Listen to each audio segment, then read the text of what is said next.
नमस्कार, स्वागत है आपका आवाज अड्डा वीकेंड स्पेशल में। और नाम देख के आप सोच रहे होंगे कि मैं क्या बात कर रहा हूँ, बाजार करेक्शन अच्छा है।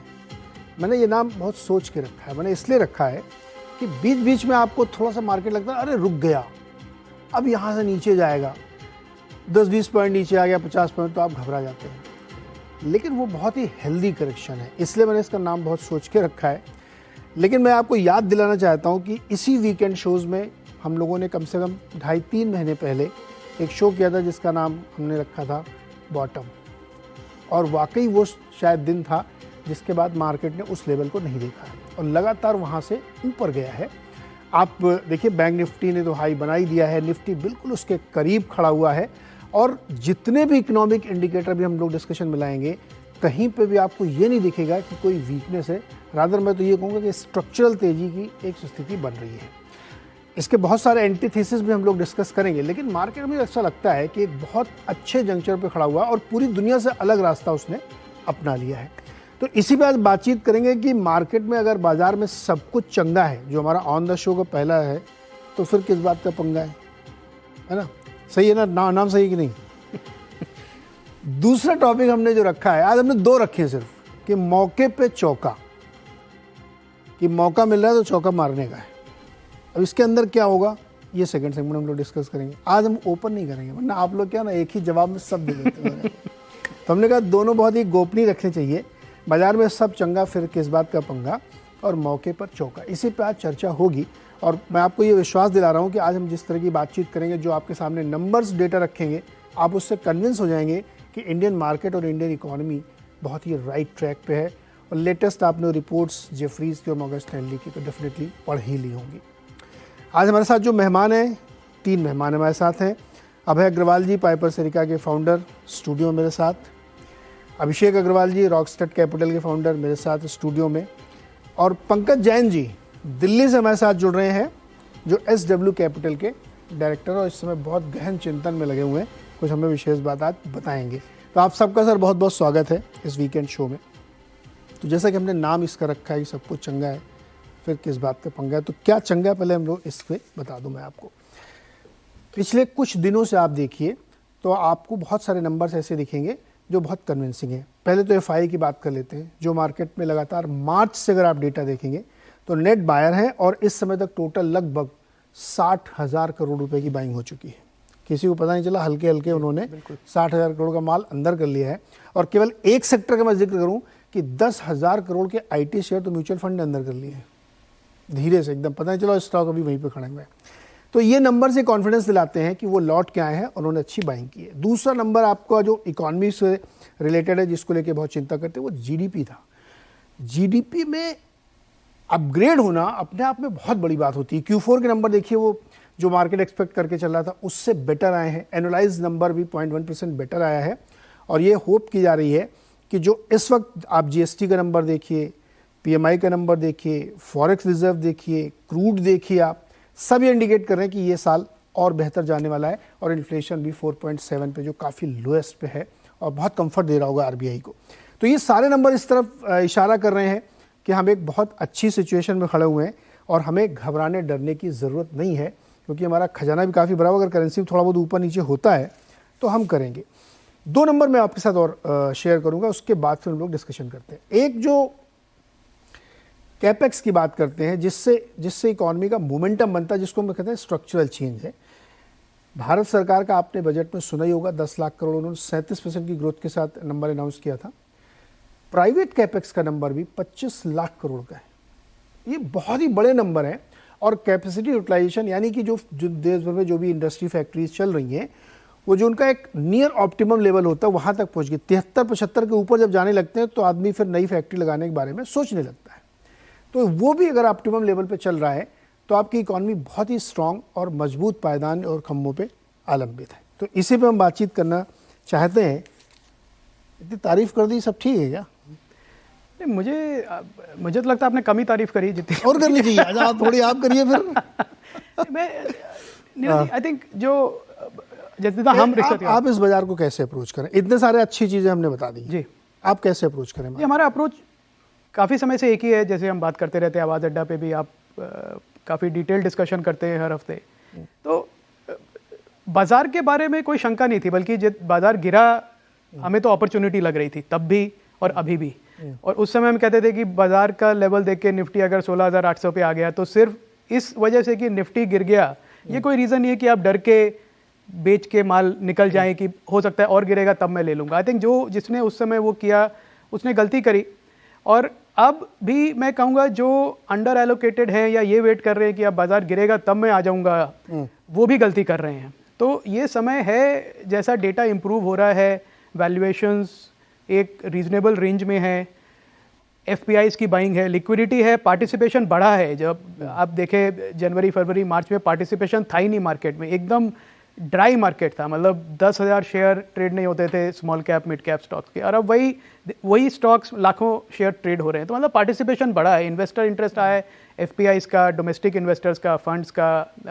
तो हर तरह से मैं देखूं तो मुझे तो अपॉर्चुनिटी दिख रही है यहाँ से। अब कोई कहे कि 18,600 के लेवल से अब कितना और दम है मार्केट में, मेरा पर्सनली जो हमारा एनालिसिस है, हमको लगता है कि अगले 12 महीने में 20,000 का टारगेट निफ्टी पे कोई बड़ी बात नहीं है। अगर अर्निंग्स इंप्रूव होती रही तो वैल्यूएशंस काफ़ी सेंसिबल रेंज में है, और मुझे लगता है अर्निंग्स अपग्रेड होंगी। जो करंट बिजनेस वेलोसिटी है, जैसे हम लोकल बिजनेसमैन से बात करते हैं, ट्रेडर्स हैं, डिस्ट्रीब्यूटर्स हैं, सप्लायर्स हैं, सबका धंधा अच्छा चल रहा है, कोई कंप्लेन नहीं कर रहा है कि मेरे पास, बल्कि वर्किंग कैपिटल भी सबको मिल रही है। क्रेडिट ग्रोथ की आपने बात करी, क्रेडिट ग्रोथ इसलिए है क्योंकि जो काम करना चाह रहे हैं उनको बैंक से पैसा मिल रहा है, एनबीएफसी से पैसा मिल रहा है, ले रहे हैं, धंधा चल रहा है। तो ट्रेड वेलोसिटी अच्छी है, मनी वेलोसिटी अच्छी है, हर तरह से मुझे तो लग रहा है एक पर्पल पैच है जिसको कहते हैं इंडिया के लिए, जिसको इन्वेस्टर को पूरा फायदा उठाना चाहिए इस समय।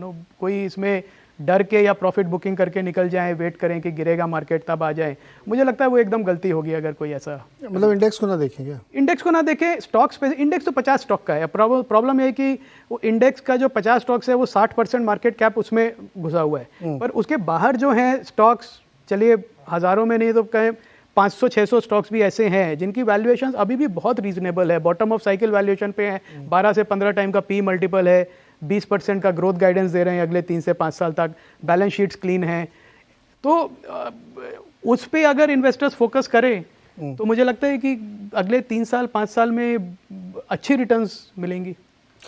पंकज जी, क्या मार्केट को देखने का जो अप्रोच है आम इन्वेस्टर का, आम एनालिस्ट का, आम लोगों का, उसमें थोड़ा तब्दीली की ज़रूरत है क्या? कॉन्टेक्स्ट ये है कि जब हम ग्लोबल मार्केट के सेटअप की बात करते हैं या बड़ी बड़ी बातें करते हैं, नैरेटिव्स बनते हैं, तो उसमें बहुत सारे ऐसी चीज़ें आ जाती हैं जिससे इन्वेस्टर को थोड़ा सा डर लगने लगता है।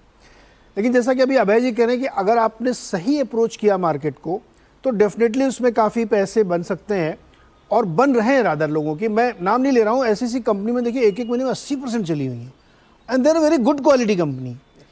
एक का तो मैं नाम ले सकता हूँ, मैं स्टॉक वाइज नहीं, मैंने फेडरल बैंक के मैनेजमेंट से बात की, उन्होंने कहा मैं इंडस्ट्री से अच्छी का क्रेडिट ग्रोथ करके ना दिखाऊं तो मेरा नाम बदल देना। आप इतने कॉन्फिडेंट हैं कि मैं सबसे बढ़िया ग्रोथ करके दिखाऊंगा, और आप अभी भी देख लिया मैंने 25% कॉर्पोरेट ग्रोथ की है लोन की। तो अगर इतना कॉन्फिडेंस है तो क्या अप्रोच हम लोगों का, आम निवेशक का, थोड़ा गड़बड़ा जाता है और फोमो की फीलिंग हो रही? पंकज जी। बिल्कुल नीरज जी, देखो नीरज जी, इसमें मैं इस तरह कहूंगा कि निवेशक को, इन्वेस्टर को चश्मा बदलना पड़ेगा, अपना नजरिया बदलना पड़ेगा मार्केट की तरफ। और नजरिए से मेरा मतलब है ही और she will have to look beyond 18,500 Nifty या 62,500 सेंसेक्स या 44,000 बैंक निफ्टी, उसके बियॉन्ड देखना पड़ेगा कि यह 500,000 पॉइंट ऊपर हो गया, नीचे हो गया। एक जो चीज है कि जैसा कि हम हर एक बुलिश मार्केट में, हर एक बुलिश टाइम में जो 2-4 साल चलता है, हम ये देखते हैं कि सेक्टर्स बदल जाते हैं, स्टॉक्स बदल जाते हैं, and there are certain category of stock sectors जो कि बहुत अच्छे रिटर्न देते हैं। अगर हम अभी भी एक उस दायरे में अटके रहेंगे, जैसे कि Infosys, TCS, Sun Pharma, Lupin, Biocon, Cipla, I am just trying to name few stocks without any positive और नेगेटिव बायस टुवर्ड्स देम, तो शायद आदमी को या इन्वेस्टर को ऐसा लगेगा कि my portfolio has done nothing, हम कुछ नहीं कर पाए। हमें ये नहीं भूलना चाहिए, जो रिकवरी हमें पिछले 6-8 महीने में या पिछले 1 साल में जो देखने को मिली है, इट्स अ के शेप रिकवरी। और हम के शेप रिकवरी का मतलब ये है कि कुछ एक सेक्टर्स, कुछ एक पर्टिकुलर स्टॉक बहुत अच्छे परफॉर्म करें और कुछ एक सेक्टर्स, कुछ एक स्टॉक्स परफॉर्म नहीं करें। और ये जो के शेप रिकवरी है, बेसिकली इसमें जो देखा जा रहा है कि जो अच्छी कंपनी है, say something like rich are getting richer, and maybe जो एक कभी रूरल इंडिया में अभी हमारे को वो थ्रस्ट देखने को नहीं मिला है।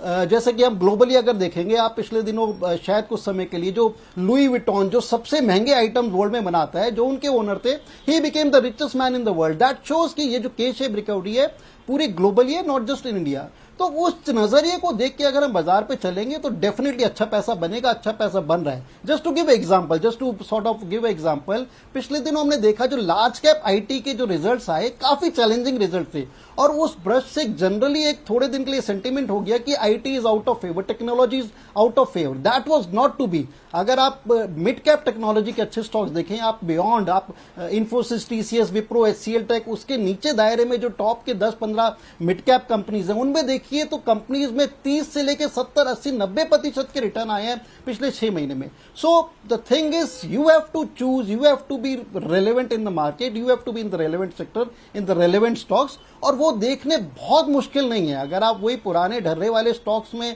ढर्रे वाले सेक्टर्स में अटके रहेंगे without trying to broaden your vision, broaden your environment, तो शायद आप पैसा नहीं बना पाएंगे। Year 2022 was a year of plateau. I think कोई बहुत अच्छा पैसा नहीं बना पाया। बट 2023 जबकि FIIs have been back, government बड़ी एग्रेसिव होगी प्री इलेक्शन में, I think this is time to make money. पैसा बना भी है, और जो मिस आउट हो गई, ये ना सोचे कि मैं करेक्शन में नीचे एंटर करूंगा। I think it's still a right time to enter and make some more money.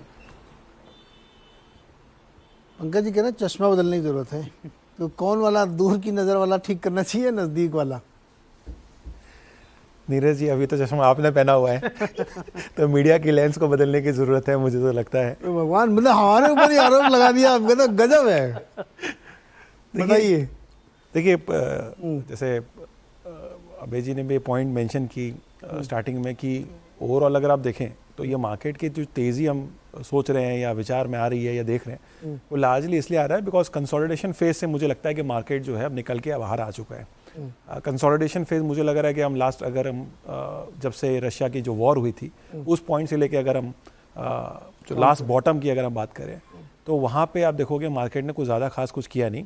ये लार्जली ग्लोबल फैक्टर की वजह से था। मुझे नहीं लगता है कि इंडिया की स्टोरी के अंदर में कहीं पे भी कोई खराबी थी, बट क्योंकि ग्लोबल पैसा आता है तो वहाँ पे अगर एफआईज नेट सेलर होंगे तो उसका इम्पैक्ट तो मार्केट में आना है। अच्छी बात ये थी कि डीआईएस की सपोर्ट थी, इसलिए हमारा करेक्शन इतना स्टीप नहीं हुआ। मगर अब तो डीआई भी सेलर्स नहीं है, तो बट नेचुरली अब पैसा जो एफआई का वापस आ रहा है, तो हमारे मार्केट को अब ऊपर ही जाना है। नीचे जाने के लिए मोस्ट इंपॉर्टेंट डिमांड सप्लाई वाली बात होती है, तो सप्लाई तो यहाँ पर है ही नहीं, अब आ रहा है डिमांड। तो पहले तो ये डिमांड सप्लाई के मैट्रिक्स हो गए, तो मुझे लग रहा है कि मार्केट यहाँ से तो आगे जाना है, बिकॉज कोई मुझे अब नियर टर्म ऐसे कोई चेंज नहीं लग रहा स्ट्रक्चरली, जहाँ पे अब वापस एफआई जो है वापस दिशा बदल ले। दूसरी बात है कि डेटा नेवर लाइज, ये मैं बहुत स्ट्रॉन्ग बिलीवर हूँ। इंडिया के सेंट्रिक से अगर हम बात करें, डेटा के पॉइंट ऑफ व्यू से जितने भी डेटा को हम हर वीक जो एनालाइज करते आ रहे हैं, उस डेटा में आप देखिए सारे के सारे डेटा स्ट्रक्चरल है। इन्फ्लेशन का नंबर बदलते रहता है महीने से महीने, जीडीपी का नंबर नहीं बदल सकते आप एग्जैक्टली महीने के महीने। सो आप एक बात कर रहे हैं स्ट्रक्चरल ग्रोथ की। ऐसे माहौल में भी अगर इंडिया 7% की जीडीपी की ग्रोथ नंबर को अचीव कर रहा है, मुझे लग रहा है सर्टेनली एक मेरिट है हमारी स्टोरी में। सवाल ये आता है बार बार कि रिटर्न क्यों नहीं बनते, तो ये रियलिटी है। लास्ट 10 साल में डॉलर रिटर्न अगर हम बात करें तो सिंगल डिजिट में मार्केट का होगा।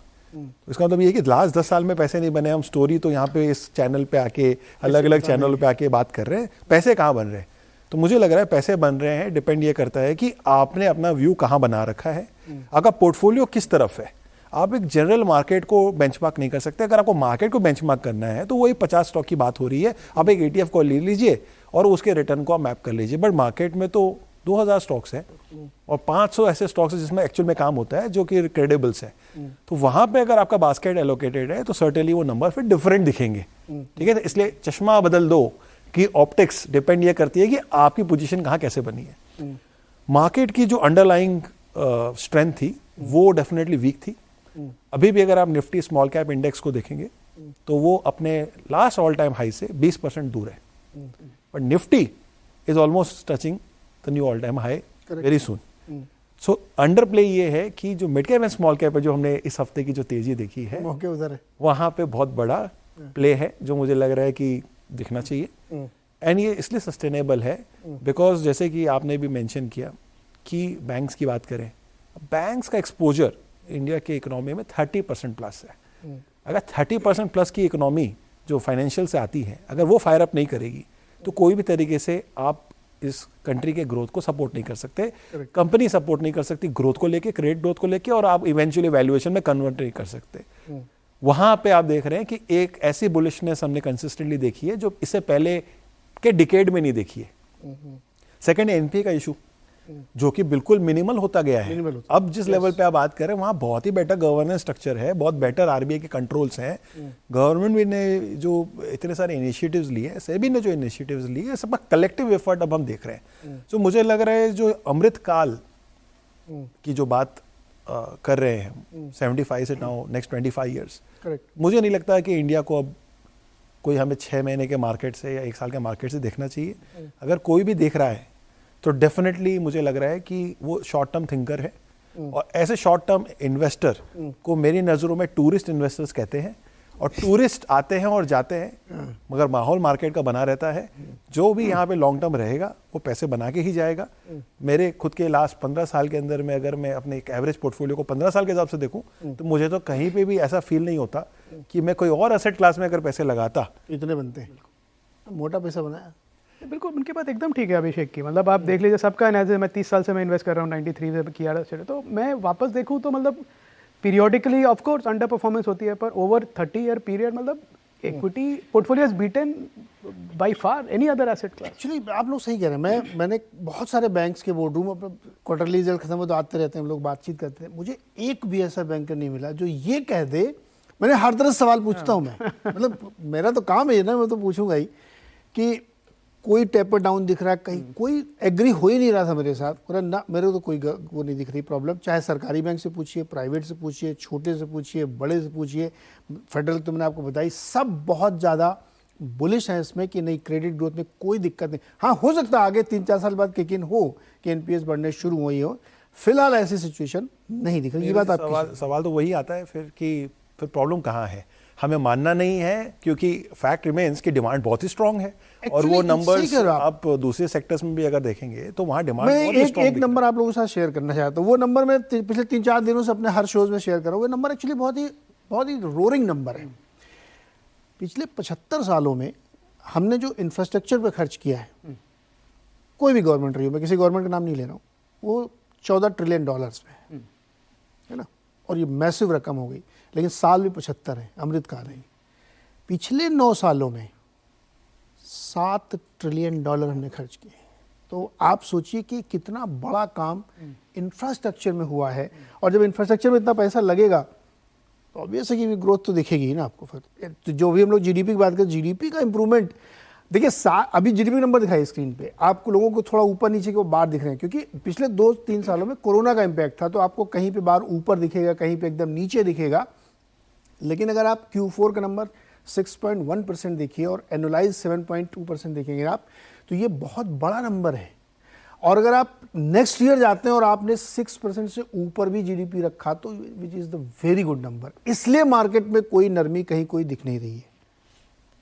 यही ठीक थीसिस है। बिल्कुल ठीक बात। मार्केट्स क्या है, जो मार्केट अर्निंग्स को फॉलो करते हैं वो उनके स्लेव होते हैं। कहते हैं markets are slaves to earnings. अगर अर्निंग ग्रोथ आपके जीडीपी की रिफ्लेक्ट हो रही है और वो जीडीपी का एक सॉलिड बेस है क्योंकि क्रेडिट ग्रोथ है, प्राइवेट कैपेक्स पिकअप हो रहा है, कंजम्पशन स्ट्रांग है, ट्रेड वेलोसिटी है, मनी वेलोसिटी है। आपने इंफ्रास्ट्रक्चर की बात करी, फिजिकल इंफ्रास्ट्रक्चर के साथ जो डिजिटल इंफ्रास्ट्रक्चर पे स्पेंड हुआ है गवर्नमेंट का, यूपीआई, ओएनडीसी, वो भी तो काउंट करें तो मैं थोड़ा सा टेम्पटेड हो गया हूँ। पॉलिटिकल डिबेट करता हूँ ना मैं, तो जो लोग इस शो को देख रहे हैं मैं मेरा उनसे रिक्वेस्ट है कि आप लोग थोड़ा सा गंभीरता से स्टेप बैक करके सोचिए।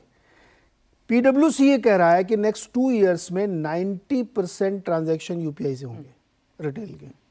ये अपने आप में बड़ी चीज़ है। ओएनडीसी आने ही वाला है। तो आपने इतना मैसिव इंफ्रास्ट्रक्चर क्रिएट कर दिया, वो डिजिटल में पेमेंट सिस्टम में, बैंकिंग सिस्टम में, सड़कों में, वंदे भारत 200 ट्रेन चलनी है, 20 चल चुकी हैं। हर दूसरे तीसरे दिन मोदी जी एक झंडी दिखाई देते हैं। तो अगर जैसे कोई लोग कहते हैं ना कि अगर दूरियां नज़दीकियां बन जाएं तो बिजनेस अपने आप बढ़िया होगा ना। सड़कें इतनी अच्छी बन गई आज। अच्छा, बहुत दिलचस्प बात आप लोगों को शेयर करता हूँ।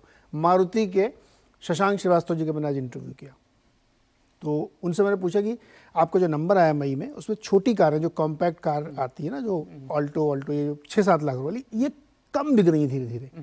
तो उन्होंने बताया कि हाँ, पिछले जब हम एक ज़माना था हम 15.5-16 लाख बेचते थे, अब वो 13.5 लाख है, 2-2.5 लाख 3 लाख कम हुई है। हमने कहा क्यों है? तो बोले कि कॉस्ट बढ़ गई है, मटेरियल कॉस्ट बढ़ी है, सेफ्टी नॉर्म्स बढ़े, तो उसकी कॉस्ट अपने आप ऊपर गई। तो वो भी 6-6.5 लाख की आती है, K10 1000 सीसी वाली। तो हमने कहा फिर लोग 2 लाख और लगा के 8-9 लाख की थोड़ी उससे बड़ी ले लेंगे, अच्छी लगेगी उनको। दरअसल इसके पीछे फिलॉसफी आप समझिए। जिस देश में हमारे पास अगर एक गाड़ी आ गई और मुझे अब लगता है कि मैं 100-200 किलोमीटर का ट्रेवल करूंगा, तो मैं ऑल्टो से नहीं जाऊंगा। फिर मेरी इच्छा होगी कि इससे थोड़ा अपग्रेड करूं, मैं स्विफ्ट डिज़ायर ले लूं, सियाज ले लूं, या कोई और 10-15 लाख की ले लूं। ब्रांड नेम इसलिए ले रहा हूँ क्योंकि इनसे मैंने बात की, बाकी के नाम नहीं ले रहा हूँ मैं। आप किया कि सेल्टोस ले सकते हैं। क्यों ले सकते हैं? क्योंकि रोड इंफ्रास्ट्रक्चर बहुत अच्छा हुआ है, इसलिए वो गाड़ियों का मूवमेंट बड़ी की तरफ मूव हो गया, क्योंकि 200 किलोमीटर आप नहीं जाना चाहते छोटी गाड़ी से। तो उससे वो फिर एग्री भी हुए कि हाँ, ये रीज़न है डेफिनेटली कि लोगों के बिहेवियर में चेंज आया है, कंज्यूमर पैटर्न चेंज आया है। तो हम लोग इंफ्रास्ट्रक्चर की इसलिए बात करें। पंकज जी, लेकिन इतनी अच्छी बातों के बीच में कुछ तो होगा ना जो हमें डरा रहा होगा, अलर्ट रखना चाहिए। कुछ डर नहीं लगा, मैं कुछ 2-3 बता देता हूँ। अच्छा, किसमें से आपको लगता है क्या मॉनसून हमारे लिए थोड़ा सा एक शॉर्ट टर्म का, मतलब थोड़ा नज़दीक के चश्मा लगा ले तब भी, मॉनसून, इलेक्शन, अमेरिका में कुछ मंदी उंदी हो जाए, या कमोडिटी प्राइसेस बहुत बुरी तरीके से गिर जाए और चाइना में दिक्कत हो जाए, इसमें से कुछ भी चीज़ ऐसी है जो इस समय हमें डरना चाहिए? पंकज जी। देखो, हाँ Neeraj ji, I think monsoon, I think market will take in stride. Monsoon मेरे को नहीं लगता कि इतनी बड़ी दिक्कत होगी, और उसका एक कारण है जिस तरह के अभी तक के रुझान आ रहे हैं। आई थिंक एक्सपेक्टेशन ऐसे है कि मॉनसून काफ़ी ठीक, डिसेंट, काफ़ी अच्छी रहनी चाहिए। और अगर ऐसा नहीं भी होता, कुछ 2-4-5% कम भी रह जाती है, तो अब जो इरिगेशन फैसिलिटीज हमारी कंट्री में डेवलप हो गई हैं, I think they cater to that 5 to 7-8% deficit. So I think monsoon में ऐसा कोई इशू नहीं होना चाहिए, और अगर किसी वजह से छोटा मोटा कभी इशू भी होता है तो that should be utilise to get into good stocks and be constructive about the market rather than fear that. उसके अलावा जो आपने चाइना की बात की, ठीक है, चाइना से कोई ऐसे हिडन चीज आ गए, या चाइना में मंदी की कुछ ऐसी खबरें आ गई जो वर्ल्ड मार्केट्स को थोड़ा बहुत रैटल कर सकती है। मेरे को लगता है उसका खतरा भी शायद इंडिया को नहीं है, क्योंकि हम देखते आ रहे हैं कि India is sort of inversely proportional. अगर चाइना में कहीं नेगेटिव न्यूज आती है, apart from the commodity prices जो बहुत ना बढ़ जाएं, it seems to be good for India. China से अगर कुछ शिफ्ट हो रहा है तो इंडिया की तरफ हो रहा है। जैसे कि अब इंडिया में मैन्युफैक्चरिंग की जो काफी पिछले 2-3 सालों से बात हो रही है, post Covid, post issues of European US with China की एक +1 मैन्युफैक्चरिंग फैसिलिटी होनी चाहिए। आई think that could B positive for India rather than negative.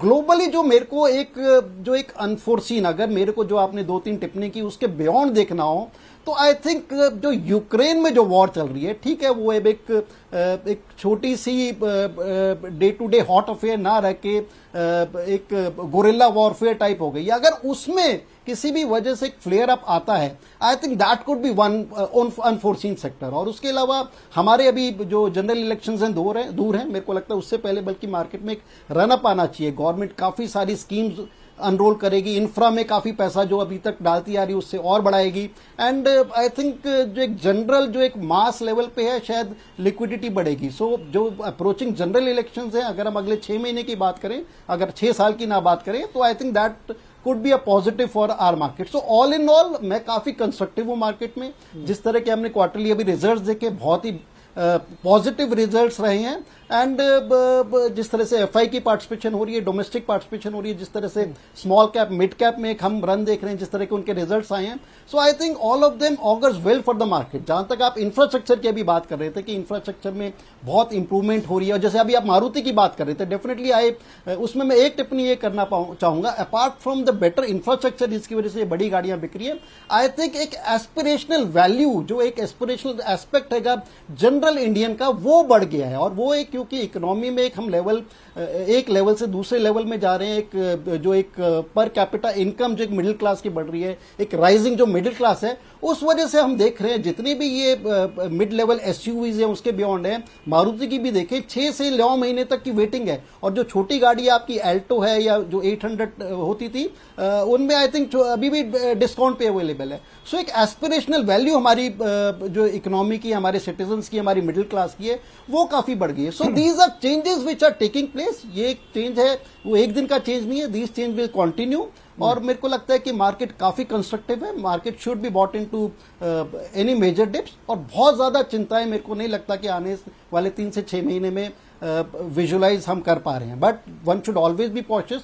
बहुत ज्यादा रनवे मार्केट जब भी जाएगी, मार्केट में करेक्शन आएगी, that would be more kind of a technical correction rather than fundamental correction. वो तो मैंने कहा हेल्दी करेक्शन। अच्छा अभिषेक, ये कमोडिटी प्राइसेस का नीचे आना अच्छा होता है बुरा? जैसे ब्लूमबर्ग का स्पॉट कमोडिटी इंडेक्स आप देखें तो 2021 के लेवल पे ऐसे वो पहाड़ बना और ऐसे नीचे आ गया।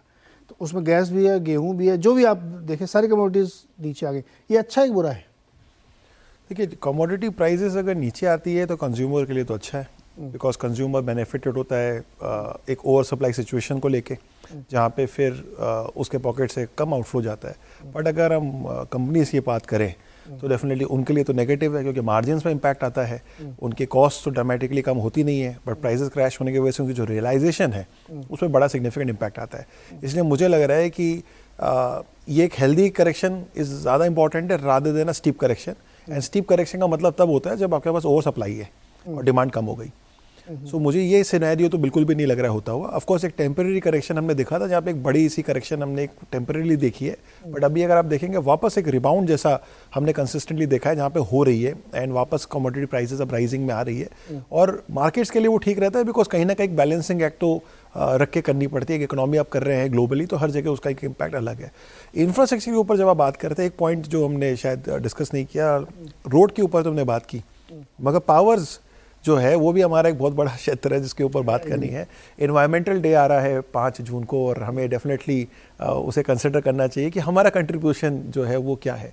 एज ऑन डेट 80% जो हमारी रिक्वायरमेंट फुलफिल हो रही है वो फॉसिल फ्यूल से हो रही है, जो कि ऑफकोर्स एक पॉल्यूटिंग है। एट द सेम टाइम हमें वो इम्पोर्ट ऑफ कोल, जो ऑयल हम सब इम्पोर्ट कर रहे हैं फॉर वॉट एवर कंजम्पशन, तो इलेक्ट्रिसिटी अगर हम जनरेट करें थ्रू ग्रीन एनर्जी, तो उसको अगर गवर्नमेंट के 2030 के टारगेट को हम अगर लेके बात करें, जो कि बात कर रहे हैं कि almost 50% of that generation green energy should be there, जो मुझे लग रहा है कि मेड इन इंडिया का वो सबसे बड़ा ऐतिहासिक अचीवमेंट हो जाएगा, बिकॉज उससे जो इम्पैक्ट होना है वो बहुत बड़ा होना है।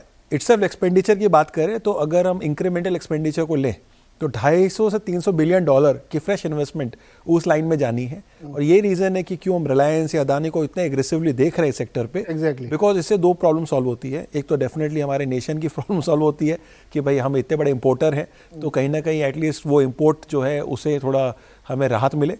ऑयल जो है ज़्यादातर, अब इलेक्ट्रिक कार्स का ज़माना है, मैं खुद भी इलेक्ट्रिक कार चलाता हूँ, तो इलेक्ट्रिक कार की जो कंजम्पशन है मुझे लग रहा है वो बढ़ेगी। एंड उस तरह से ये रेवोल्यूशन चेंज जो आ रहा है वो मुझे लग रहा है कि इंफ्रा का एक ये भी एक इंपॉर्टेंट पार्ट है, जहाँ के थ्रस्ट के वजह से कि भाई आपने रोड सॉल्व कर दी, आपने इलेक्ट्रिसिटी सॉल्व कर दी। अच्छा, पावर में बताऊँ आपको, अभी इस समय इस साल का हमारा जो कंजम्पशन है पिछले 3-4-5 महीनों का, ये हाईएस्ट एवर कंजम्पशन है पावर का। आप लोगों ने पढ़ा ही होगा, और उसके लिए सरकार को ये कहना पड़ा कि आप लोग कोल इम्पोर्ट करके प्लांट चलाओ, लेकिन पावर कम नहीं होनी चाहिए। और हम लोग जून में आ गए और पावर कंजम्पशन हुआ। फतेह बेरोल का नाम सुना होगा, आईईए की ये हेड है। कल ही उन्होंने बताया कि कितने ट्रिलियन गीगावाट विंड और सोलर एनर्जी प्रोड्यूस हो रही है। तो उसके काउंटर में बहुत सारी डिस्कशन ये चल रही थी कि ये लेस देन 10% फॉसिल फ्यूल है अभी भी, और चाइना इसमें बहुत लीड ले रहा है। तो जो आपने नाम लिया ना, रिलायंस और अडानी जो है, अभी इसमें कोई रिकमेंडेशन नहीं, नाम मत सुन के आप भड़क जाइए, लेकिन दरअसल काम यही लोग कर रहे हैं सबसे बड़े, और ये ग्रोथ होनी है। इंडिया ने भी प्रेज ले रखा है कि 2060-70 तक हम अपने आप को ग्रीन करेंगे, तो करना ही पड़ेगा। तो ये बात बिल्कुल सही है कि पावर कंजम्पशन अभी भी हमारा यूएस के मुकाबले 1/10 है पर कैपिटा। हम बहुत कम बिजली यूज़ कर रहे हैं, जबकि हाईएस्ट लेवल पर हमारा प्रोडक्शन और कंजम्पशन बढ़ा हुआ है। तो एक ये बिल्कुल आप सही कह रहे हैं कि पावर का कंजम्पशन, रोड का कंजम्पशन और तमाम तरीके के जो सॉफ्ट इंफ्रास्ट्रक्चर्स हैं उनका कंजम्पशन यहाँ पे बढ़ता हुआ देखने को मिला। तो ये तो एकदम बहुत ही स्ट्रक्चरल ग्रोथ स्टोरी है। आपको डर नहीं लगता बिल्कुल भी टू गुड टू बिलीव हो जाता है मेरा फिर। तो नाम ही इतनी तारीफ कर दी हमने कि बिल्कुल मतलब माँ बाप ने सोच समझ के नाम रखा तो डर डर कम लगता है। मतलब सुनो, अभय जी ने अपना नाम बता दिया, मेरा नाम अभय है, मैं डरता नहीं हूँ किसी से।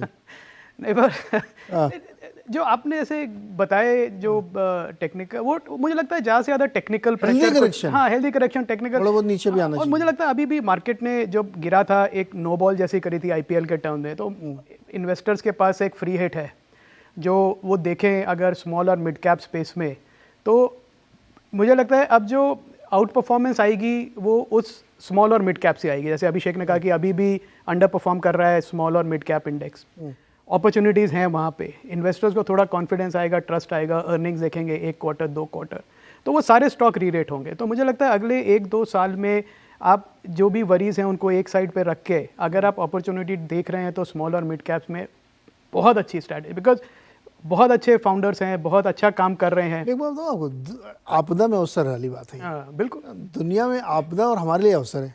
कच्चा तेल $75 का जो एक बेंचमार्क दुनिया ने सेट कर रखा है उसके नीचे ट्रेड करता है आजकल। हमारे लिए तो बिल्कुल वरदान है, विंडफॉल टैक्स हटा देते हैं हम, 275 नीचे आता है। अब वो किस कारण से आ रहा है कि भाई चाइना से डिमांड नहीं आ रही या रूस और सऊदी अरब आपस में लड़ मरे जा रहे हैं, जो करें हमें क्या करना, लेकिन हमारे लिए बहुत पॉजिटिव है जिसको हम सेलिब्रेट कर रहे हैं कि अगर ये इससे नीचे रहता है तो ये अगेन ये हमारी इकोनॉमी के स्ट्रक्चरल चेंज के लिए बहुत ज़रूरी है कि क्रूड हमेशा 75 के नीचे बना रहे। तो ये तो अच्छी बात हो गई, लेकिन मान लीजिए डिमांड की वजह से क्रूड गिरता जा रहा है तो हम कब तक इंसुलेट रखेंगे अपने आप? तो आप डीजल की और पेट्रोल की डिमांड इंडिया में देख लीजिए, 10% का ग्रोथ है, 9-10% का कल ही नंबर वॉल्यूम, कल ही नंबर आया है। Yes। तो क्या डिमांड में, तो डिमांड तो इंडिया जैसी कंट्री में, अगर इंडिया जैसे देश में इतनी है तो मतलब सप्लाई जो है उसमें कोई कमी नहीं। सप्लाई जो ओपेक जो भी कह रहा है कर नहीं रहा है, दूसरी तरफ और भी कंट्रीज के रिजर्व्स हैं जो आ रहे हैं मार्केट में। और मुझे लगता है इसका ही वजह है नीरज जी कि आप देखें जापानीज मार्केट है वो ऑल टाइम हाई पे है, 30,000 के इंडेक्स पे आ गया निक्केई, ऑल टाइम हाई पे। चीन छोड़ के लोग जापान जा रहे हैं। जापान जा रहे हैं। अच्छा, दूसरा यूएस में आप देख लीजिए, सारे जो फैंग स्टॉक्स हैं जो पिटे हुए थे सब 52 वीक हाई पे हैं। एप्पल, मेटा, गूगल, टेस्ला, सब। अब स्टार का नाम नहीं ले रहे हैं, कौन सा? एनवीडिया, एनवीडिया, हीरो का आजकल वही है। बिल्कुल, मैं बिल्कुल, थैंक यू। तो $200 बिलियन 2 दिन में सारे स्टॉक्स पिटे हुए थे बुरी तरह से। आपने देखा था जब हम बात करते थे कि नैस्डैक तो मतलब डूब जाएगा, ये कंपनीज बंद हो जाएंगी, हाइप्ड अप है। पर अब इन्वेस्टर्स देख रहे हैं कि भाई अल्फाबेट, गूगल जैसा स्टॉक 18 टाइम के पी मल्टीपल पे मिल रहा है आपको, तो क्यों ना ले? मतलब एक लेवल पे कहीं तो वैल्यू बाइंग स्टार्ट होती है ना, वो वैल्यू बाइंग से जाके अब वो ग्रोथ बाइंग में शिफ्ट होगी। तो मार्केट का मोमेंटम और ये टेक्निकल लेवल जब ब्रेक होते हैं नीरज जी, जो भी मार्केट ऑल टाइम हाई जाता है, मोमेंटम ट्रेडर्स आ जाते हैं, फिर उसमें मोमेंटम प्लेयर्स हो जाते हैं जो उसको फिर सडनली नेक्स्ट लेवल पे ले जाते हैं। तो ये हम उसके बहुत करीब हैं अभी। बिल्कुल, आप एकदम सही कह रहे हैं। एनवीडिया के जो सीईओ हैं उन्होंने यहाँ पे अपना टैटू बनवा रखा है एनवीडिया लोगों का, और मैंने अपने ट्वीट पे डाला था। और वो ये उनका 180 के मल्टीपल पे स्टॉक चल रहा है ना, 6 टाइम सेल्स पे। स्टिल वो कह रहे हैं कि यहाँ से दुगना रेवेन्यू करके दिखाऊंगा मैं अगले क्वार्टर में ही।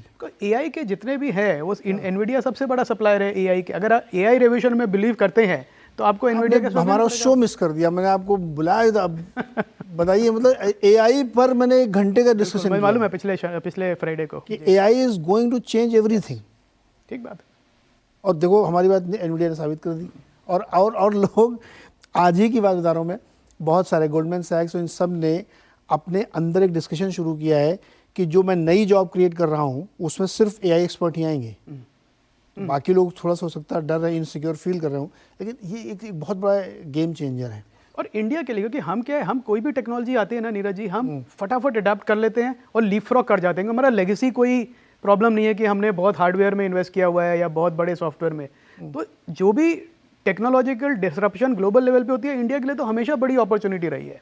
तो मुझे तो पूरा विश्वास है कि हमारी जो कंपनीज हैं वो एआई का पूरा फायदा उठाएंगे और कॉस्ट ऑफ डूइंग बिजनेस कम करेंगे और प्राइस पॉइंट को नीचे ड्राइव करेंगे और ट्रेड वेलोसिटी बढ़ेगी और कंजम्पशन बढ़ेगी। एग्जैक्टली। तो मैं यहाँ पे एक छोटा सा ब्रेक ले रहा हूँ और ब्रेक से लौट के आके अगले सेगमेंट में मौके पे चौका मारना है।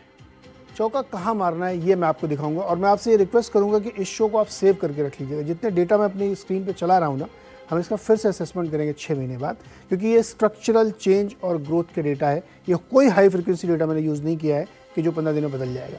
तो हम लोग ब्रेक के बाद मौके पे कहाँ चौका मारना है उस पर डिस्कस करेंगे। छोटा सा ब्रेक, तुरंत वापस आते हैं।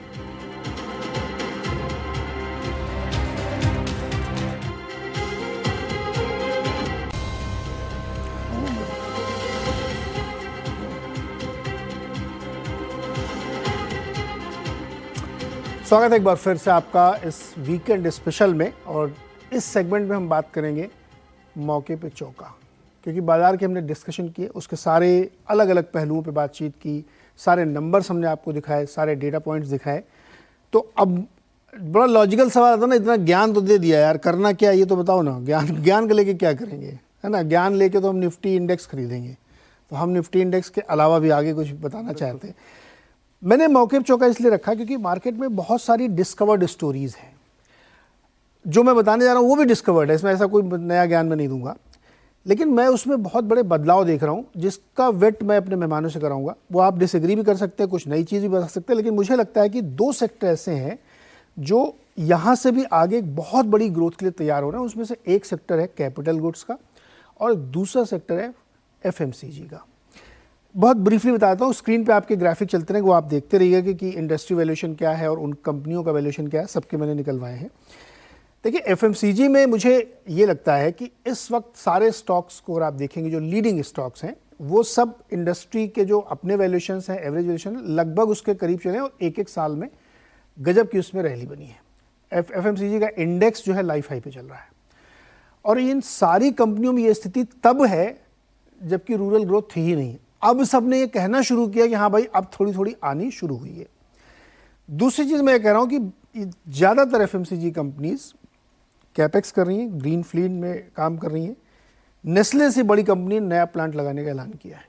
ये अपने आप में बहुत बड़ी बात है कि आप जब ग्रीन फील्ड, जब भी अभी हम लोग बात करते हैं ना कि इतना सारा इंफ्रास्ट्रक्चर क्रिएट हो रहा है, तो ये कैपिटल जो एक्सपेंडिचर हो रहा है इससे भी इंफ्रास्ट्रक्चर क्रिएट हो रहा है, एक नई फैक्ट्री लग रही है। तो एक मुझे ये लगता है, जैसे USL का आप देख रहे होंगे, कमज़ोर रिजल्ट आपको देखिए, स्टिल स्टॉक वहाँ से ऊपर गया, क्योंकि शायद वही ना चश्मे वाली बात, वो चश्मा लगाइए जिससे आपको देखना है। दूसरा सेक्टर है कैपिटल गुड्स। कैपिटल गुड्स में जिस दिन GDP आया था उस दिन हमने इस पर चर्चा की, तो मेरे साथ थर्मेक्स के एक्स MD थे, मैंने उनसे यही बहस कर रहा था मैं, तो उन्होंने कहा कि आप लीडिंग कंपनी जो L&T है उसके पास 3 लाख करोड़ की ऑर्डर बुक है जो अगले 2 साल में उनको एग्जीक्यूट करनी है, और इस 2 साल में उनको और बहुत सारे ऑर्डर मिलने वाले हैं। तो जैसे हमने स्क्रीन पे आपको पिक्चर दिखाई रहा हूँ कि कितने कैपेक्स अनाउंस किए गए, कितने हो रहे हैं, वैसे ही सबके पास झड़ी लगी हुई है। आप सीमेंस को देखिए, ABB को देखिए, L&T को देखिए, हनीवेल से मैंने बात की, हनीवेल तो इतनी बड़ी ऑटोमेशन की कंपनी है, उनमें भी यही बात है। अब ये सारे स्टॉक्स के डेटा आपके सामने है।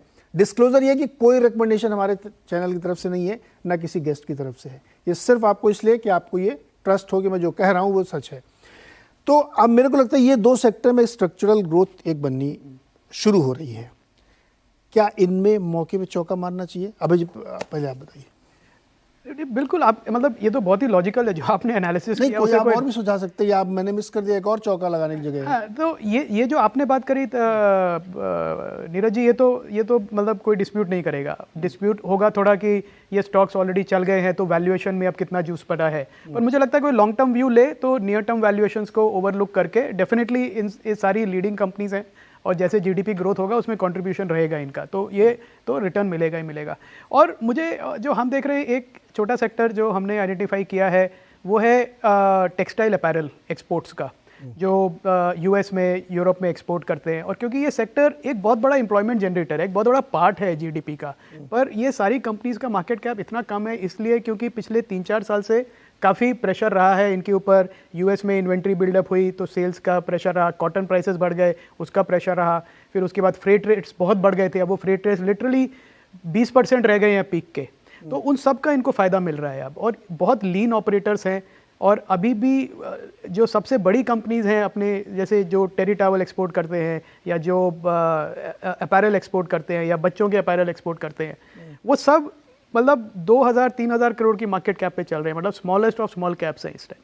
तो हमें वहाँ पे एक अच्छी अपॉर्चुनिटी मिल रही है कि बॉटम ऑफ द साइकिल पे अच्छा वैल्यूएशन है, और जैसे जैसे वो फेवरेबल होगा उनका सिनेरियो, उनको उसका पूरा फ़ायदा मिलेगा। तो एक वो सेक्टर हम देख रहे हैं। दूसरा माइक्रो फाइनेंस है, बहुत बहुत बड़ा सेक्टर। अगेन जो स्मॉल एंटरप्रेन्योर्स हैं, स्मॉल बिजनेसमैन हैं, जीडीपी नहीं बढ़ेगा जब तक उनका फाइनेंशियल इंक्लूजन उन तक क्रेडिट नहीं पहुंचेगा, क्योंकि जो अब 9-10% क्रेडिट ग्रोथ देख रहे हैं वो अभी भी लार्ज एसएमईज और लार्ज कॉर्पोरेट का है, पर जो छोटा बिजनेस करना चाहते हैं, जो ओएनडीसी के थ्रू बेचना चाहते हैं, उनके पास क्रेडिट पहुंचाना वो माइक्रो फाइनेंस वाले करेंगे या छोटे एनबीएफसीज करेंगे।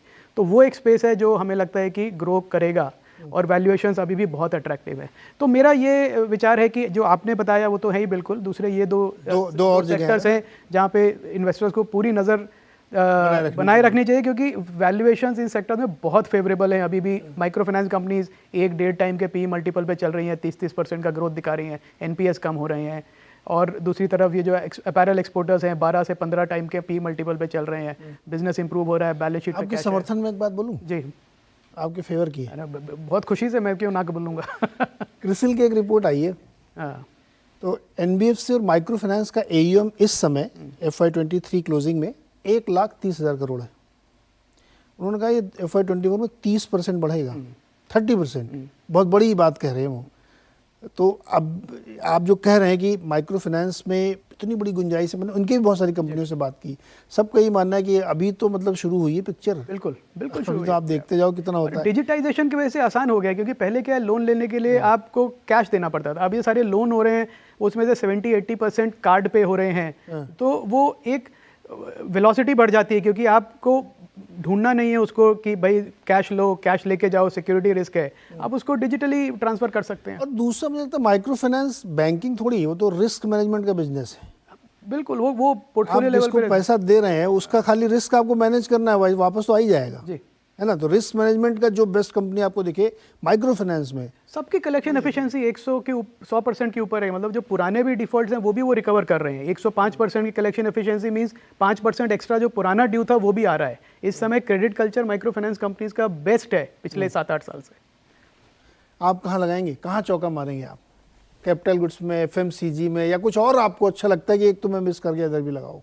नहीं नीरज जी, ऐसे तो देखिए इंडिया के लिए अगर आप प्ले करना है तो आपको एक पर्टिकुलर सेक्टर पे ही सिर्फ पुलिस नहीं हो सकते, क्योंकि थीम तो स्ट्रक्चरल है। आपके सपोर्ट पे एक डेटा पॉइंट मैं करता हूँ, FMCG के रिलेटेड आप बात कर रहे हैं, कंज्यूमर की बात कर रहे हैं। हम भी फंड चलाते हैं, हमारी सेंट्रल थीम युवा भारत की है, और हमने तो एक डिकेड अपॉर्चुनिटी के हिसाब से एनालिसिस किया। अभी मोटा मोटा इंडिया के जो इकोनॉमी है $3.25 ट्रिलियन की है, मार्केट कैप करीबन $3 ट्रिलियन का है। अब होना ये है कि जब आप $3 ट्रिलियन से $10 ट्रिलियन की जर्नी करते हो तो आपकी जो इंक्रीमेंटल कंजम्पशन जो आनी है वो परसेंटेज बढ़ जाती है, क्योंकि उससे पहले आपका रोटी कपड़ा और मकान वाला जो प्रॉब्लम है वो सॉल्व हो रहा होता है। करेक्ट। उसके बाद जो आप अगर आपका यूथ है तो ये स्ट्रक्चरली यूथ अपने लाइफ टाइम के अंदर में एक अलग अलग तरीके से स्पेंड करता है। तो अब अगर $10 ट्रिलियन पे इसे नंबर को ले जाते हैं हम, अब ये 7 साल में होगा कि 10 साल में होगा, मगर लिखित है कि होगा, होना तो है, और हमारे लाइफ टाइम में ही होगा। बिल्कुल होगा। तो वहां से अगर आप वो नंबर को एक्सट्रैपुलेट फर्दर करते हैं तो $10 ट्रिलियन पे आप इसे ले लीजिए, 40% उसको आप मार्क कर सकते हैं कंजम्पशन, तो $4 ट्रिलियन की अपॉर्चुनिटी की हम बात कर रहे हैं आने वाले 7 से 8 साल में। पूरी FMCG की सारी कंपनी को मिला के आप बताइए कि मार्केट कैप क्या है, it will be less than $1 trillion. So the market expansion is happening huge. Now comfort लोगों को नहीं आ रहा है। वैल्यूएशन देखिए सर, वैल्यूएशन आप देख रहे हैं 1 ईयर के पी पे, प्रॉब्लम वहाँ है। आप 1 साल के हिसाब से डेटा देखेंगे तो आपको महंगा ही लगना हर चीज, पर इंडिया का मार्केट 1 साल के लिए नहीं है। इसलिए मैंने कहा कि अगर आपका व्यू 1 साल का इन्वेस्टमेंट होराइजन है तो आप एक टूरिस्ट इन्वेस्टर है, आप रादर यहाँ पे मत रहिए तो बेहतर है। बट अगर आपने एक लंबा समझा है तो ये स्ट्रक्चरल चीज होनी है, मार्केट बढ़ना है। ये जितनी कंपनियां हैं सारी मैच्योर्ड कंपनीज हैं, इनको ही एडवांटेज मिलना है, because they are already penetrated, they are professional, they already have the dealership established, the brand established, that is going to make a bigger play. इसलिए ये इतनी महंगी कंपनियां में देखने को मिलती है। कैपिटल गुड्स की बात कर रहे हैं, कोई डिफरेंट नहीं है। अभी अभी आपने डेटा रन किया प्राइवेट सेक्टर की कैपेक्स को लेके, जो कि हिस्टोरिकली हाई है। तो गवर्नमेंट भी खर्चा कर रही है, प्राइवेट सेक्टर भी खर्चा कर रही है, तो 100% उसका जो नेचुरल एडवांटेज है वो कैपिटल गुड्स सेक्टर को जाना है। हमने एनीवेज एनर्जी को भी कवर किया था उस सेक्टर को लेके। तो मुझे लग रहा है कि स्ट्रक्चरल बात करनी चाहिए हमें। 2 सेक्टर को आप लेके एक्सट्रैपुलेट करेंगे तो मल्टी साइड्स दिखेगा आपको कि कितनी बड़ी अपॉर्चुनिटी आने वाले 7 साल में इंक्रीमेंटली देखने को मिल रही है। थोड़ा और करीब ले जाइए ना आप। करीब तो ये लेके जाना है कि आप इसे नहीं, अब ये सेक्टर छोड़िए, आप वहां ले चलिए जिधर जहाँ पे काम करना है, जहाँ पे काम करना, थोड़ा और नजदीक ले चलिए। देखिए स्टॉक स्पेसिफिक तो नाम नहीं लूंगा, नाम मत लीजिए आप। मुझे अभी भी फिलहाल फील होता है कि अगर हम इसको थोड़ा सा प्रोडक्ट स्पेशलाइज जहाँ पे जिसकी भी विदाउट टेकिंग नेम्स जिसकी लीडरशिप पोजीशन है, लीडरशिप पोजीशन को आप रातों रात बदल नहीं सकते। तो जो इंक्रीमेंटल ग्रोथ अगर कोई कर रहा है तो उसके सामने जो वॉल्यूम आता है वो बड़ा आता है। तो दो ही प्ले है, या तो आप लीडर के साथ रहिए या इमर्जिंग के साथ रहिए। अब क्योंकि मैं स्टार्टअप में भी इन्वेस्ट करता हूं और मेरे पास दोनों साइड होता है, तो मैं तो या तो आप नंबर 1 हो जाओ या रिप्लेस करने के लिए आप एक नए प्लेयर आ रहे हो, आप उसके साथ जुड़ जाओ, तभी आपको अल्फा मिल सकता है। और कोई दूसरे तो तरीके मेरे को नए प्लेयर से जुड़ना है, वो अल्फा बताओ आप।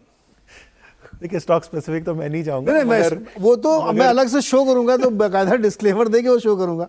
अभी तो आप मेरे को वहां करीब तक ले जाओ कि कैपिटल गुड्स में थोड़ा इस मार्केट कैप वालों को टच करिए, या कुछ और जो भी आपको मन करे। ये मुझे अभी भी लग रहा है कि इंडिया की small and mid cap companies अगर आप देखेंगे बहुत की क्वालिटी है। $1 बिलियन के आसपास आप देखोगे तो बहुत अच्छी अच्छी कंपनी आपको मिल जाती है उनके मार्केट कैप के आसपास। बिलियन से $2 बिलियन अगर आप मतलब 500 के होराइजन में मिलेगा ना वो।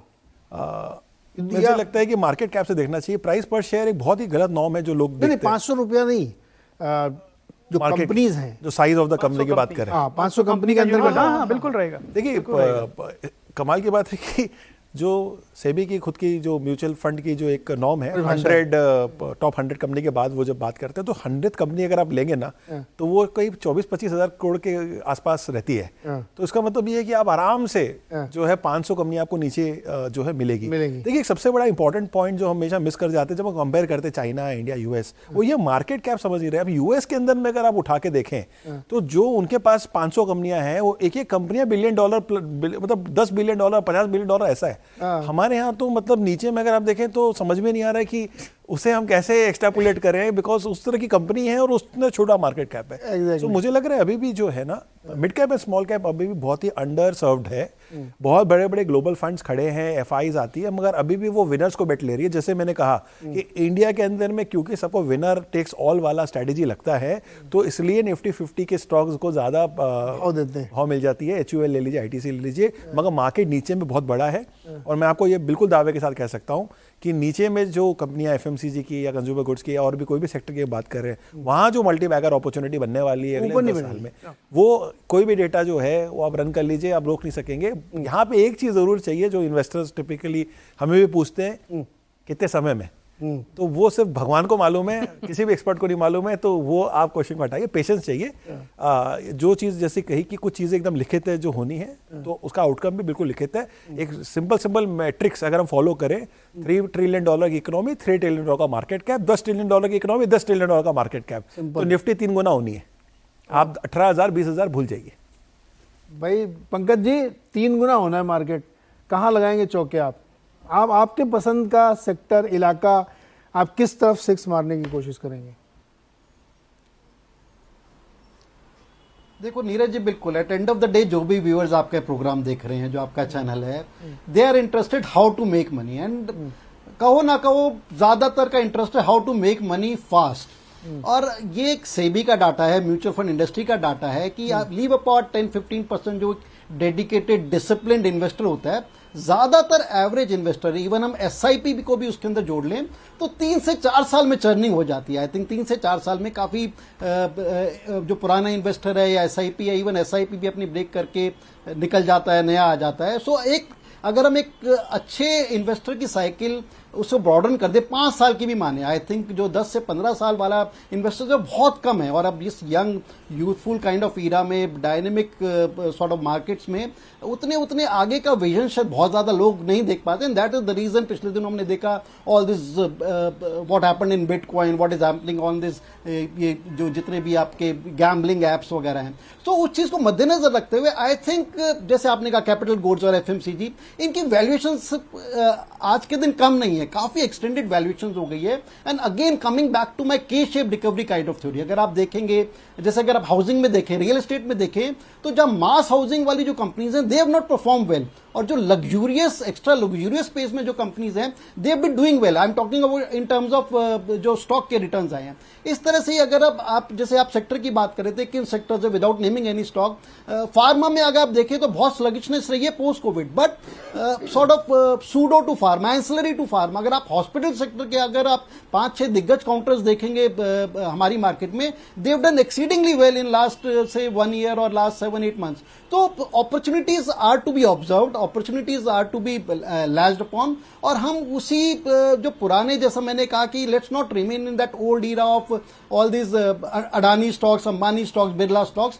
जैसा कि मेरे दूसरे कलीग्स भी कह रहे थे, शायद अच्छे मिड कैप में लार्जर अपॉर्चुनिटीज है, वहां पर जो मल्टीप्लिकेशन फैक्टर आने वाला है, जैसे जैसे हमारी इकोनॉमी ग्रो होनी है 3 से 5 ट्रिलियन, 5 से 10 ट्रिलियन, वो एक बहुत बड़ा मल्टीप्लिकेशन फैक्टर आएगा। सो डेफिनेटली कैपिटल गुड और एफएमसीजी परफॉर्म करेंगे। इंफ्रा आपने नाम नहीं लिया, इंफ्रा इज वन सेक्टर जो मेरे को लगता है कि वहां पर कॉर्पोरेट गवर्नेंस बहुत अच्छी नहीं है और डेट वगैरह के बैलेंस शीट के इश्यूज हैं। So capital pool, FMCG definitely evergreen sectors हैं, but there are some sectors, some pockets, something like mid cap IT, which have done exceedingly well। और मेरे को लगता है कि वहां पर जो मल्टीप्लिकेशन फैक्टर आएंगे अगले 6 महीने से लेके 6 साल तक, जिस पीरियड में आपको रहना है, वो काफी अच्छे आने से। तो let's observe those kind of sectors, those kind of stocks, तो ज्यादा अच्छा पैसा बनेगा।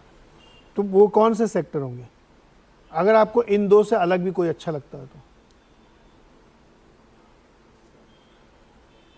नहीं, I think Neeraj ji broadly sectors इन्हीं के रहेंगे। जैसा मैंने कहा कि सबसेट ऑफ दी सेक्टर, जैसे फार्मा है, फार्मा आज से 1 साल पहले तक या 2 साल पहले तक people were hook to all this Sun Pharma, Lupin, Ciplas, but उन्होंने कुछ नहीं किया। पंकज जी, फार्मा में एक कंफ्यूजन है मेरे दर्शकों को। फार्मा एक बहुत बड़ा और बड़ा वेरिड सेक्टर है। इसमें कुछ कंपनियां जो जेनरिक दवा बनाती हैं, कुछ कंपनियां जो सीडीएमओ काम करती हैं, कुछ कंपनियां सिर्फ प्लेटफॉर्म का काम करती हैं, फिर इसमें हॉस्पिटल भी है, फिर इसमें पैथोलॉजी वाले भी हैं। बहुत बड़ा सेक्टर है, इसको थोड़ा सा नैरो करिए इसको। नहीं, अगर आप again without naming a particular stock, अगर एक और सेक्टर स्पेसिफिक होना हो, I think auto ancillary, autos तो डेफिनेटली देव डन वेल। जो हमारे दिग्गज काउंटर्स हैं, हम उनकी बात भी कर सकते हैं, महिंद्रा हुए, मारुति हुए, they've done exceedingly well. But auto ancillary as a space मेरे को लगता है अभी भी मैच्योर हो रही है और काफी बड़ी मैच्योरिटी पे जा सकती है। जिस तरह से हम एक्सपोर्ट कर रहे हैं बाहर के देशों में, जिस तरह से प्रोडक्शन लेवल सारी कंपनीज बात कर रही है, चाहे वो महिंद्रा हो, चाहे वो मारुति हो, मारुति बात कर रही है कि हम एक और नया प्लांट लगाएंगे जिसमें 1 लाख व्हीकल्स पर मंथ बनाएंगे, that will cater only to the export sector. तो इसके साथ जो एंसिलरी जुड़ी हुई हैं, बहुत अच्छी वर्ल्ड क्लास एंसिलरी कंपनीज हैं हमारे पास, उनकी प्रोडक्शन लेवल बढ़ रहे हैं, उनके मार्जिन बढ़ रहे हैं, एंड जिस तरह से परफॉर्मेंस बढ़ रही है, आई think this could be one sector जिसमें अगर हम अच्छे अपनी बैलेंस, अपने चॉइस अच्छी रखें स्टॉक्स में, तो this could be one sector which could explode and give you exponential returns in next 2 to 5 years। आज एक और बात मारुति वाले से पूछी, वो कहता 20-22 लाख गाड़ी बेचते हैं साल में। तो उन्होंने कहा कि मेरा टारगेट जो है 50% का है कम से कम। 2000 एक नया प्लांट लगा रहे हैं ना, 2030 तक उन्होंने बताया कि मैं 30 लाख गाड़ी तो मैं अपनी बेचना चाहता हूँ और 10 लाख OEM वाली हमारी जो है, तो 40 लाख गाड़ियाँ उनको बेचना, मतलब 19 लाख की कम से कम कैपेसिटी चाहिए उनको। तो इसीलिए प्लांट भी लगा रहे हैं और सोचिए 22 से बढ़ा के सीधे वो 40 तक ले जाना चाहते हैं। क्या गजब का कैपेक्स कर रहे हैं और कितना बड़ा टारगेट लेके चले 7 साल में। तो जो पंकज जी कह रहे हैं ना, ये ऑटो एंसिलरी, अब उनको जो लोग सप्लाई करते होंगे या जिनसे वो सामान लेते होंगे, उसमें भी एक बड़ी गजब की ग्रोथ आने वाली है। तो लब्बो लुआब ये है पूरा इस शो का, कि ये शो मैंने इसलिए किया कि बहुत सारे डेटा पॉइंट्स हमारे सामने ऐसे थे जहाँ पे आपको एक स्ट्रक्चरल ग्रोथ मिल सकती है, और वो चाहे रियल एस्टेट हो, चाहे वो कैपिटल गुड्स हो, चाहे FMCG हो, सब में वैसी ग्रोथ थी। मैं तो जनवरी से कह रहा था FMCG बहुत तेज़ी दिख रही है मेरे को। मैंने हर शो में बात कही थी कि FMCG मुझे बहुत, उसका रीज़न ये सर मुझे लगता है कि प्राइसिंग पावर उनके पास, महंगाई हो, इन्फ्लेशन हो, सस्ता हो, आपको मिलेगा उतने का ही, ग्राम कम कर देंगे हम, देंगे उतने का ही। आप 80 ग्राम बिस्किट लेके आओगे, जब आप इन्फ्लेशन नीचे हो जाएगा तो उसमें प्लस 20% एक्स्ट्रा कर दूंगा, लेकिन दाम मैं उतना नहीं लूँगा आपसे। तो ये जो छोटी छोटी चीज़ें होती हैं ना FMCG की कंजम्पशन वाली, और प्लस एस्पिरेशन वहाँ पे भी है। जो लोग पार्ले बिस्किट खा रहे थे, अनलिस्टेड इसलिए नाम ले रहा हूँ, अब उनको लगता है कि थोड़ा क्रीम वाला खाना चाहिए, तो फिर वो उधर जाते हैं, तो वो 20 वाला 50 रुपये मिलने लगता है। तो ये जो एस्पिरेशन है गाँव से शहरों की ओर, शहरों से मतलब पहले आप एकदम अनब्रांडेड अंडरगारमेंट पहनते थे, फिर आप जॉकी पहनने लगे, फिर उसके ऊपर आप कैल्विन क्लीन पहनेंगे। ये सब कंजम्पशन के उस पैटर्न को दिखाते हैं जहाँ पे आपको बड़ी ग्रोथ और बड़ी चीज़ें मिल रही हैं, और इंडिया में ये सब कुछ हो रहा है अगर आप ध्यान से इन सब चीज़ों को देखें। तो चलिए, समय एकदम समाप्त हो गया है, 1-2 मिनट मेरे पास है। वीकेंड में क्या कर रहे हैं? इतना अच्छा मैंने माहौल बना दिया आप पार्टी वाला जी। तो मैं तो बल्कि आपके शो से इतना इंस्पायर हुआ कि मैं सोच रहा हूँ कि मैं भी कुछ कंजम्पशन करूँ, मतलब बाहर जाऊँ रेस्टोरेंट वगैरह, कहीं खाना खाऊँ, पिक्चर देखूँ। तो मूड तो अब बिल्कुल आपने ही बना दिया है। बना दिया ना मेरा मूड। आपके शो ने बना दिया, मतलब नहीं तो मैं सोचता कि जोश भर दिया कि मतलब मंडे को ही जाके कुछ कर देंगे ना, इससे पहले पार्टी कर लेते हैं। घर वाले बहुत खुश होंगे ये सुन के। तो क्या प्लान है? मैं तो मतलब इस बार एक मैंने सीरीज चूज की है, स्कूल ऑफ लाइज, अभी आज से शुरू हो रही है, उसको मैं देखूंगा आज। आप क्या करेंगे वीकेंड में? मैं तो थोड़ा समय फैमिली के साथ ही बिताऊंगा नीरज जी, काफ़ी समय मिलता नहीं है क्योंकि इतनी सारी चीज़ें चल रही होती है। एंड हालांकि शो तो बड़ा पुराना है, बट मैं अभी कैचअप कर रहा हूँ सक्सेशन।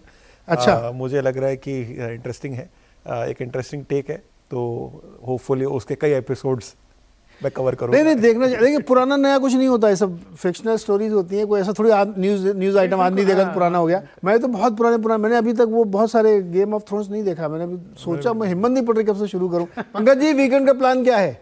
वेरी वेरी क्विकली बताइए, कहाँ जा रहे हैं? मुरथल जा रहे हैं क्या पराठा खाने? नहीं, एक तो दिल्ली में पिछले दिनों वेदर काफी अच्छा रहा है, much better than what is there in Mumbai.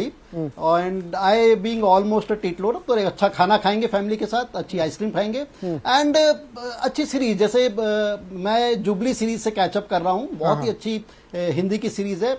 Unfortunately बहुत अच्छी मूवीज नहीं आ रही हैं पिछले, अगर हम 2-3 हफ्ते में देखें तो सिनेमाज के लिए कोई बहुत अच्छी मूवीज नहीं आ रही हैं। सो उस पे शायद एक कट्टा है मेरी तरफ से, but we'll have good food, good dinner, good ice creams, good family time and catch up with Jubilee series, जो कि एक अच्छी सीरीज मेरे को लग रहा है। नहीं, वो सीरीज मैंने थोड़ी सी देखी थी, बहुत अच्छी सीरीज है, मजा आया। अभी पूरा देख नहीं पाया मैं बहुत बड़ा कंज्यूमर हूँ, लेकिन फिर भी मैं बहुत सारी चीज़ें मिस कर रहा हूँ। मैंने last week green city of dreams देखी, मुंबई पे जो बनी हुई है, बहुत बड़ी सी थी। लेकिन तो एंजॉय करिए वीकेंड में, मस्ती करिए, हेल्थ का ध्यान रखिए, सबसे ज़रूरी वो हेल्थ इज़ वेल्थ। और जो वेल्थ आप कमाने वाले हैं शो को देख के, उसका एंजॉय आप तभी करेंगे जब आप हेल्दी रहेंगे, तो उसका ध्यान जरूर रखिएगा। बहुत बहुत शुक्रिया आप सभी लोगों का, आप स्टूडियो आए सर, मज़ा आया। अगले हफ्ते फिर किसी एक टॉपिक पर हम लोग ऐसे ही चर्चा करेंगे। आज के लिए फिलहाल इतना ही, बहुत बहुत शुक्रिया।